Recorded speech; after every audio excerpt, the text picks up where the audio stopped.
ఎన్నికలేని నన్ను దేవుడు ఇక్కడ నిలబెట్టాడు. నేను విగ్రహారాధన నుంచి దేవుని నమ్ముకున్నాను. మా కుటుంబంలో వాళ్ళు ఆ భర్త నా బిడ్డ విశ్వాసమే కానీ నమ్ముకోలేదు. నేను చాలా సంవత్సరాల నుంచి మందిరంకి వస్తున్నాను. అయితే మాకు ఒక బాబు చార్టెడ్ అకౌంట్ చదువుతున్నాడు. అయితే నేను ఉపవాస ప్రార్థనలకి వచ్చేదాన్ని కాదు. పల్లెర్లమూడి మందిరంలో ఆరాధనలకే వెళ్ళేదాన్ని. ఎవరి స్తుతికూటాలకు కూడా వెళ్ళేదాన్ని కాదు. అయితే మా బాబు చార్టెడ్ అకౌంట్లో ఇంటర్ అయిపోయింది. ఇంటర్ అయిపోయిన తర్వాత ఫైనల్కి వచ్చిన తర్వాత ఆ ప్రాబ్లమ్స్ వస్తున్నాయి, అవ్వట్లేదు. సరే నేను ఉపవాస ప్రార్థన వలన కార్యం జరుగుద్ది కదా అని నేను ఉపవాస ప్రార్థనలకే వద్దామని ఒక సంవత్సరం వచ్చాను.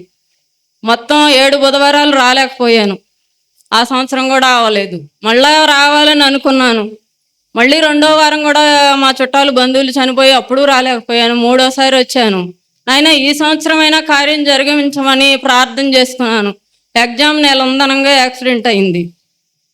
దైవజనులు వీళ్ళందరూ ఎంతగానో వచ్చి అందరూ సంఘబిడ్డలందరూ ప్రార్థన చేశారు. నాయన మరి కార్యం జరుగుద్దేమో, ఇది ఎంతో కష్టమైంది అని ప్రార్థన చేసుకున్నా, అవ్వలేదు.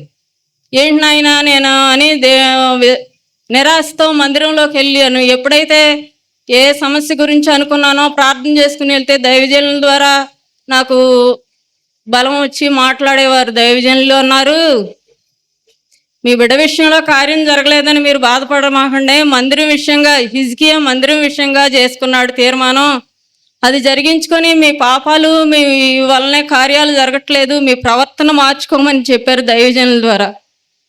మరి నేను మందిర పరిచర్య చేద్దామని అనుకున్నాను. ఆదివారం అయితే ఆయన ఇంటి దగ్గరే ఉంటారు, శుక్రవారం ఉండరు కదా, పొద్దున్నే వెళ్ళి మందిర పరిచర్య చేద్దామని అనుకుని తీర్మానించుకుని ప్రార్థన, మాకు గేదెలవి కూడా ఉన్నాయి, సమయం కుదిరేది కాదు. అయినప్పటికీ ఎంతో ఆశతో వెళ్దాం అనుకున్నాక 5 వారాల దాకా నాకు కుదరలేదు.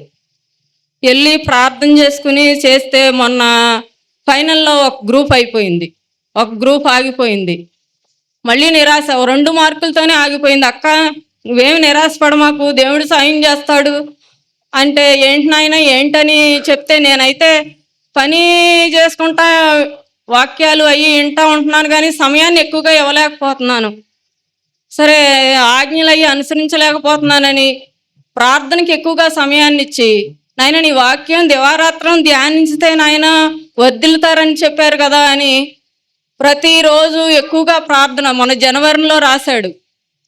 ఈసారి సంవత్సరానికి 3 సార్లు పెడుతున్నారు. చాలా కష్టమైంది.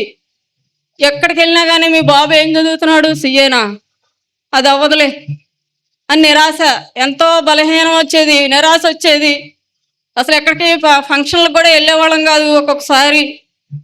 సరే మరి ప్రతిరోజు ఉదయాన్నే 61వ కీర్తన 121వ కీర్తన ప్రార్థన చేసుకుని వాక్యాలు ధ్యానించుకుని వాగ్దానాలు నెరవేర్చుకుని, దావీదు గారు ఎక్కలేనటువంటి ఎత్తైన కొండను ఎక్కించావుగా నాయన, నా ప్రార్థన ఆలకించి బిడ్డ విషయంలో సహాయం చేయమని ఎంతగానో ప్రార్థించుకునేదాన్ని.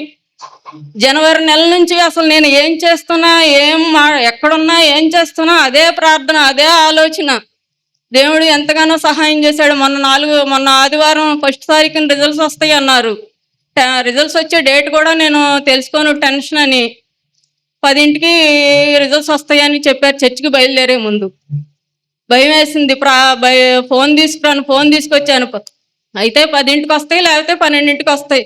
ఫోన్ రాలేదు. దైవజనులు మాట్లాడమని ప్రార్థన చేస్తే దైవజనుల ద్వారా యాకోబు ముందు గాయపడి తర్వాత బలపరిచారని దైవజనులు మాట్లాడారు. అయితే మళ్ళీ ఫోన్ రాలేదు, ఫెయిల్ అయ్యాడు అనుకుంటా. ఈసారి గాయం అయిన తర్వాత వాళ్ళు మారి మళ్ళీ అప్పుడు విజయం వస్తుందేమోనని చర్చి నుంచి ఇంటికి కూడా వెళ్ళలేకపోయాను. ఎంతగానో భయం వేసింది, నిరాశ. దేవుడు గెలిపించడేమో అని ఒక నిరాశ వచ్చేసింది. అసలు తట్టుకోలేకపోయి తర్వాత ఫోన్ చేస్తే 1 గంట అన్నారు. 1 గంట అన్నది 6 అయింది. ఈ 6 లోపు నాయనా ఇక నేను తీర్మానం చేసుకున్నాను కదా, ఆ బిడ్డ గెలవపోయినా బాధ లేదు, నేను నీ మందిరానికి రాలేను, ఇక ఓడిపోతే నేను తట్టుకోలేను, నాకెంతో బలహీనత, అనారోగ్య సమస్యలు, సైకలాజికల్ ప్రాబ్లం కూడా ఉన్నప్పుడు దేవుడు నన్ను బతికించాడు. ఇక నేను మళ్ళీ అలా అయిపోతానేమోననే టెన్షన్. మోకాళ్ళ మీద ఉండి ఇంటి దగ్గర నేను ఒక్కదాన్నే ఉన్నాను. మళ్ళీ ప్రార్థన చేసుకొని నువ్వు నన్ను గెలిపించు, నీకు పుట్టిన వారిని ఆశీర్వదిస్తానన్నావు కానీ యెషయాలో నేను వాగ్దానాలు వాక్యమే ఆయన మీదే ఆధారపడి, నాయన నాకు ధైర్యం చాలట్లేదు, నిబ్బరం కలిగి ధైర్యంగా ఉండమన్నావు కానీ ధైర్యాన్ని నాకు ఇవ్వమని 6 వరకు నేనేం చేస్తున్నానో నాకు తెలియదు. మనసులో ఏ పని చేస్తున్నా మనసులో మాత్రం ప్రార్థనే ఉంది. ఇక నేనేదో టెన్షన్ పడుతున్నానని అబద్ధం చెప్పారనుకుంటా, రిజల్ట్స్ వచ్చేసి ఉంటాయి, ఫెయిల్ అయిపోయాడేమో అనుకున్నాను. దేవుడు ఉచితమైన కృపను బట్టి 6కి రిజల్ట్స్ వచ్చినాయి, దేవుడు పాస్ అయ్యాడు. ఇది నా వల్ల అయితే కాలేదు. దైవజనులు ప్రార్థించినప్పుడల్లా ఆయన నన్ను చూడంగానే, అక్క నువ్వు బాధపడమాకని నేనేమి విజ్ఞాపన అడక్క ముందే ఈ బిడ్డకి విజయోత్సవంతో ఊరేగించేటట్టు చేయమని ప్రార్థించేవాళ్ళు. సంవత్సరానికి 52 ఆదివారాలు, 52 శుక్రవారాలు దైవజనులు నాయన ప్రార్థిస్తున్నారుగా. నేను ఒకటే అనుకునేదాన్ని, దైవజనుల మాట రూఢీపరచిన ఆయన, దైవజనుల మాట రూఢీపరచిన ఆయన, నేను నీ బలిపీఠం దగ్గర నుంచోవాలి. నేను రక్షణ తీసుకోలేదు, నీ మందిరానికి నీ బలిపీఠం దగ్గరికి ఎప్పుడు రాలేదు. నాకు ఈ అవకాశం ఇస్తేనే నేను ఈ మందిరంలో నుంచోగలను. నేను కంపల్సరిగా మూడో బుధవారం నీ మందిరంలో నుంచోవాలి, నన్ను గెలిపించమని ఎంతగానో ప్రార్థన చేసుకున్నాను. మా అబ్బాయికి దేవుడు అంటే విశ్వాసమే, కానీ 10th క్లాస్ అయిన తర్వాత స్నేహితుల ద్వారా అన్ని దేవుళ్ళతో పాటు ఈ దేవుడు కూడా అనుకుంటున్నాడు. మా ఆయన గారు కూడా చాలా మారారు. మా కుటుంబంలో మా మరిది గారి విషయంలో కూడా చాలా దేవుడు సాయం చేశాడు. అందరం మారాము, కానీ రక్షణ లేదు. మీరందరూ మా కుటుంబం రక్షణ కోసం ప్రార్థించమని, మా బిడ్డ ఉద్యోగ విషయంలోనూ మారు మనసు పొంది సహాయం దయచేయమని, మీ అనుదిన ప్రార్థనలో జ్ఞాపకం చేసుకోమని, ఈ సాక్ష్యం దేవుడు దీవించమని వేడుకుంటున్నాను.